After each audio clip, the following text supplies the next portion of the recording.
Desde o Nintendinho, a Nintendo sempre teve uma preocupação muito grande em poder injetar vida nova em seus produtos. Às vezes remodelando e criando um novo design para um console, às vezes mudando componentes internos para cortar custos ou até as duas coisas juntas. Em 1998, a Nintendo lançou o Expansion Pack para o Nintendo 64. Um acessório que prometia melhorar os gráficos e a performance geral do console, quase como em um passe de mágica. Será que a Nintendo foi sincera ou será que prometeu demais e entregou de menos? E o que foi que aconteceu com o Expansion Pack é o assunto do vídeo de hoje e vai ser agora, só vem! E aí topzeiros, tudo bem com vocês? Eu espero que sim, eu sou o Ed e sejam bem-vindos a mais um vídeo. Se você caiu por aqui de uma promessa milagrosa, você caiu no Aperta Start, onde videogame é uma das melhores coisas da vida. Então tamo junto e vambora! O Expansion Pack é esse cartuchinho com a tampa vermelha. Na real, ele é uma expansão de memória que aumenta a memória interna do Nintendo 64 de 4 para 8 MB. Ele é instalado no slot escondido debaixo da tampinha da parte de cima do Nintendo 64. E ele substitui um outro cartuchinho muito parecido com ele que vem de fábrica em todo o console, que é o Jumper Pack. Eu sei que você pode estar querendo perguntar, Ed, para que serve o Jumper Pack? E a resposta é no mínimo interessante. O Jumper Pack em si não faz nada. É basicamente uma peça de plástico sem nenhuma tecnologia dentro dele. A função do Jumper Pack não é muito diferente de qualquer outro jumper que a gente encontra em placas por aí. Ele serve para fazer uma ligação entre dois pontos e assim fechar um circuito. Sabe o que acontece se tentar ligar um Nintendo 64 sem o Jumper Pack? Seremos presenteados com uma bela tela preta. E fica a dica: se por acaso você encontrar um Nintendo 64 por aí que não tá dando sinal de vídeo, verifique se o Jumper Pack está inserido nele. Então concluímos que o Jumper Pack existe apenas para que o Nintendo 64 possa funcionar? É isso mesmo, é um jumper em formato de cartucho que sem ele o Nintendo 64 não funciona. Sejamos sinceros, essa solução nintendiana tem um forte odor de gambiarra. E atrás de cada gambiarra sempre tem uma história meio nebulosa. Porque pensa comigo, qual o sentido da existência do Jumper Pack? Não era muito mais simples fechar o circuito direto na placa-mãe, sem precisar de um acessório só para isso?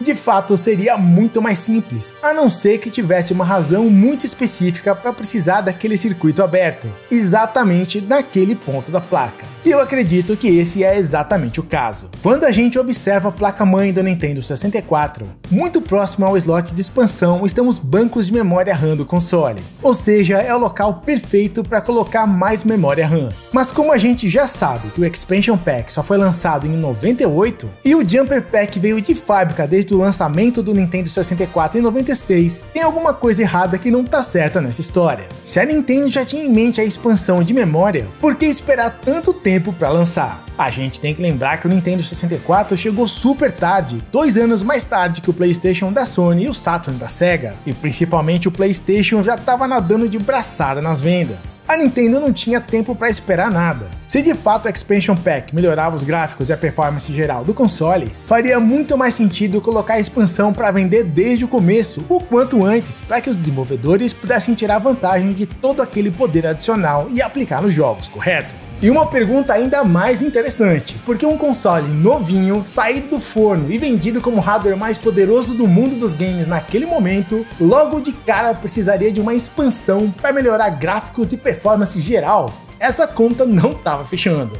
Nessa vida nem tudo é exatamente aquilo que parece ser, especialmente quando tem a galera do marketing envolvida. E para entender esse e outros mistérios, a gente tem que olhar para a origem do Nintendo 64. A Nintendo tinha muitas razões para querer usar cartuchos como formato de mídia para o seu próximo console, mas ela também sabia que naquele momento os cartuchos já estavam com seus dias contados, porque ela já tinha um plano B na manga. A ideia era lançar o Nintendo 64 com seu próprio formato de mídia ótica. Foi pensando nisso que nasceu o projeto N64DD, que foi anunciado para o mundo ainda em 95, bem antes do lançamento do console Nintendo 64. A intenção era lançar os dois produtos praticamente juntos. Inclusive, já havia uma bela lista de jogos em desenvolvimento que contavam com o formato de mídia ótica. Eu te conto isso porque o sistema operacional criado para fazer o N64DD funcionar precisava de mais memória RAM do que os 4 MB padrão que o Nintendo 64 tinha para oferecer. O N64DD precisava de 4 MB só para ele, então o que foi que a Nintendo fez? Criou uma expansão de memória.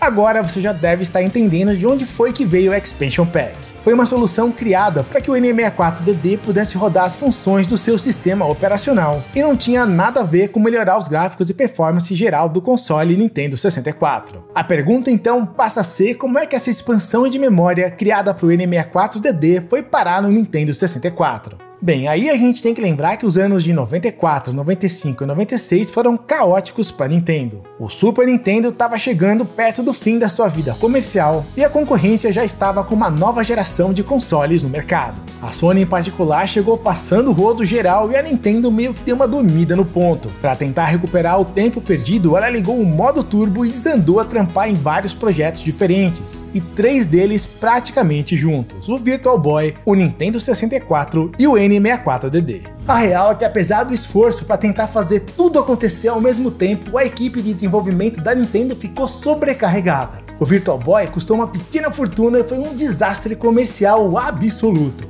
Tanto o Nintendo 64 quanto o N64DD eram fundamentais nos planos de longo prazo, mas o Nintendo 64 era um console, enquanto o N64DD é um acessório. Com medo de outro desastre em mãos como o Virtual Boy, com razão a Nintendo deu prioridade para o console, enquanto o N64DD foi ficando de lado e atrasou tanto que quando foi lançado foi mais para cumprir tabela do que qualquer outra coisa. A treta é que mesmo com a prioridade, o Nintendo 64 também sofreu muito com atrasos. E eu acredito que uma das razões para esses atrasos foi a comunicação com a Silicon Graphics, que estava desenvolvendo esse console junto com a Nintendo. E eu tenho muitas dúvidas se o Nintendo 64 que chegou ao mercado era de fato o N64 que a Nintendo queria fazer, ou se foi o caso do console que a Silicon Graphics conseguiu entregar. A Silicon Graphics era mestre em fazer estações gráficas poderosas e caríssimas, mas produzir um hardware de baixo custo para o consumidor final é uma história completamente diferente. Entre dificuldades de comunicação de idioma e filosofia de trabalho entre engenheiros americanos e japoneses, muitos comprometimentos foram feitos no hardware do N64 para reduzir custos. E um dos componentes mais caros dos consoles, especialmente naquela época, era a memória RAM. Simplificando bastante para a gente acompanhar, o N64 trabalha com 2 tipos de memória. Tem a memória para uso geral, que são os 4 MB internos, e tem a memória gráfica específica para as texturas, que acreditem são míseros 4 KB,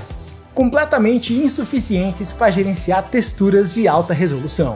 Se você já se perguntou alguma vez por que os gráficos do N64 têm aquela aparência meio borrada, o efeito blur, saiba que isso não é apenas uma escolha estética. A raiz do problema é a falta de memória para o console usar texturas em alta resolução. E para disfarçar a baixa resolução das texturas, a saída dos programadores era usar cores chapadas ou efeito de blur. O Nintendo 64 precisava muito de uma expansão de memória, especificamente para melhorar os miseráveis 4 KB destinados para as texturas. Mas aí você pergunta, Ed, então é para isso que serve o Expansion Pack? É essa memória das texturas que ele expande? Seria bom se fosse, mas não é o caso. O Expansion Pack expande a memória geral do console, que salta de 4 para 8 MB, enquanto a memória das texturas continua apenas com os 4 KB.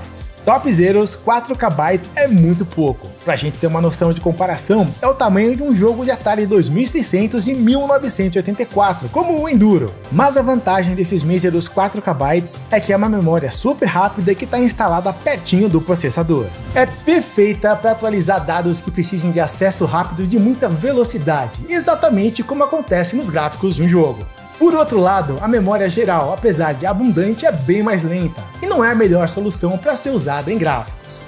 Então, recapitulando, o Expansion Pack adiciona mais 4 MB de memória do tipo mais lento, e que cá entre nós o Nintendo 64 nem precisava, porque na real o Expansion Pack não foi feito para ele, mas para o sistema operacional do N64DD. Então como é que a Nintendo vendeu o Expansion Pack como algo que melhorava os gráficos, e que ainda por cima melhorava a performance geral do console? Foi bruxaria? Foi mentira? Ou quem sabe um marketing bastante criativo? Com o Expansion Pack, a Nintendo fez o que ela sabe fazer como ninguém: reaproveitar algo existente para outro propósito. Logo no começo da vida do Nintendo 64, ficou muito evidente que os 4 KB para as texturas não seriam suficientes, e essa era uma limitação que inclusive impedia o Nintendo 64 de mostrar os melhores gráficos de que era capaz. Parece zoeira, mas era como se o console viesse capado de fábrica pela própria Nintendo. E pior, essa memória rápida do console não tinha como ser expandida sem modificar o projeto todo, algo que a Nintendo não ia querer fazer de jeito nenhum porque ia custar uma outra fortuna.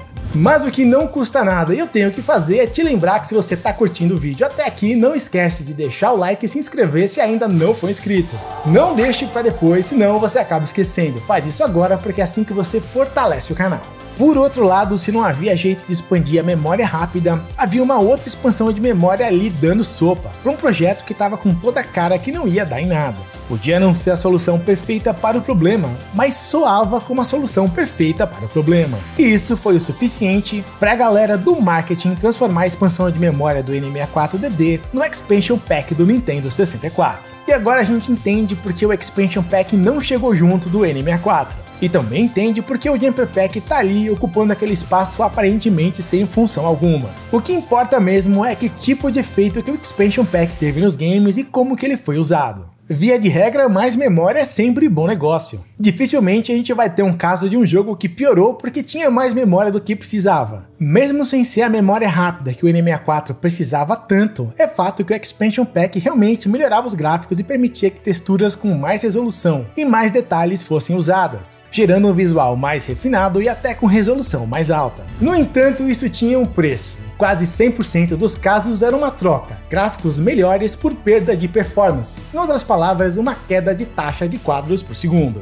Cabia aos programadores otimizar o código do jogo para tentar compensar de alguma forma a falta de velocidade da memória do Expansion Pack, e quase sempre a forma de fazer isso era reduzindo a taxa de quadros por segundo, gráficos melhores ou velocidade reduzida. Essa era a escolha que os desenvolvedores e jogadores tinham que fazer. E quem quisesse comprar um Expansion Pack teria que desembolsar aproximadamente $30 apenas pelo acessório, ou teria que comprar algum game que viesse com ele incluso, como Donkey Kong 64, o Zelda Majora's Mask ou Perfect Dark, por exemplo. Apenas 2 jogos de toda a biblioteca do N64 precisavam do Expansion Pack para rodar, o Donkey Kong 64 e o Zelda Majora's Mask. A Nintendo fez muito hype com o Donkey Kong 64, vendendo a ideia de que era um jogo tão grande que precisava do Expansion Pack para poder rodar. E realmente, o Donkey Kong 64 tem muitas horas de jogo, mas não por causa do Expansion Pack. O jogo é longo porque tem muita coisa para fazer, que segundo consta foi uma solução de última hora para um bug de vazamento de memória que a Rare não conseguiu resolver a tempo para as vendas do Natal daquele ano. Outro fato é que graficamente o Donkey Kong 64 não é mais bonito ou roda melhor que outros jogos da Rare no Nintendo 64, e que não usam o Expansion Pack. E provavelmente a sua única função nesse game seja servir de muleta para um código mal otimizado. Zelda's Majora's Mask talvez seja o jogo que melhor use o Expansion Pack, não somente pelos gráficos, mas porque o jogo tem uma mecânica de tempo especial. A todo momento o jogo tem que guardar informações de localização e status de muitos personagens espalhados pelo mundo, que certamente ocupam bastante memória interna. Sem o Expansion Pack, talvez essa mecânica não fosse possível. Perfect Dark também pede o Expansion Pack, mas é um caso diferente. O jogo roda sem ele, mas fica bastante incompleto. Basicamente, só o modo multiplayer fica disponível, e para jogar o modo campanha só com o Expansion Pack instalado. Esses 3 games são os principais usos da expansão de memória, mas não são os únicos. Cerca de outros 60 jogos usam um acessório de forma opcional, e um dos casos mais interessantes é o StarCraft, que graças ao Expansion Pack tem um multiplayer com tela dividida. Em alguns games da franquia Turok, o Expansion Pack combinado com cheat codes libera alguns modos gráficos diferentes. E em geral, nos casos que o Expansion Pack é opcional, na vasta maioria das vezes, é para ter um modo com resolução gráfica melhor ou um conteúdo que fica parcialmente bloqueado sem ele. O Expansion Pack no Nintendo 64 foi 95% marketing e 5% de substância real. Raramente trazia algum benefício que melhorava a experiência de jogo e nem teria como ser diferente porque esse produto não foi criado para ele. Foi mais um improviso que a Nintendo tentou faturar uma grana em cima. O Nintendo 64 tem quase 400 jogos e somente 2 desses jogos exigem a expansão. O acessório não foi abraçado pelos desenvolvedores, nem mesmo pela própria Nintendo, que mal sabia o que fazer com o Expansion Pack nos seus próprios jogos. Só o que ela sabia é que tinha em mãos um produto encalhado e que tinha que cobrar por isso, porque boletos são eternos e ilimitados, bem diferente dos 4 KB que ela destinou para as texturas do Nintendo 64. Agora me conta, você teve um Expansion Pack? Você acha que ele teve alguma utilidade de verdade ou que foi puro marketing safado? Você sentiu alguma melhora de verdade nos jogos graças a ele? Me conta aí nos comentários. Eu quero agradecer e dar as boas-vindas aos novos membros do canal. Thiago Rocha, Hannibal Lecter, Bruno Vasconcelos e ao Lucas Evangelista. E também aos que renovaram, o J Comune, o Wallace S. Kennedy e o Jorge Ribeiro Soares. Todos eles clicaram no botãozinho Seja Membro que tá aí embaixo do vídeo e agora estão apoiando o trampo do canal. Valeu pela presença e, como sempre, jamais se esqueça que videogame é uma das melhores coisas da vida. Paz e feliz ano novo pra todo mundo!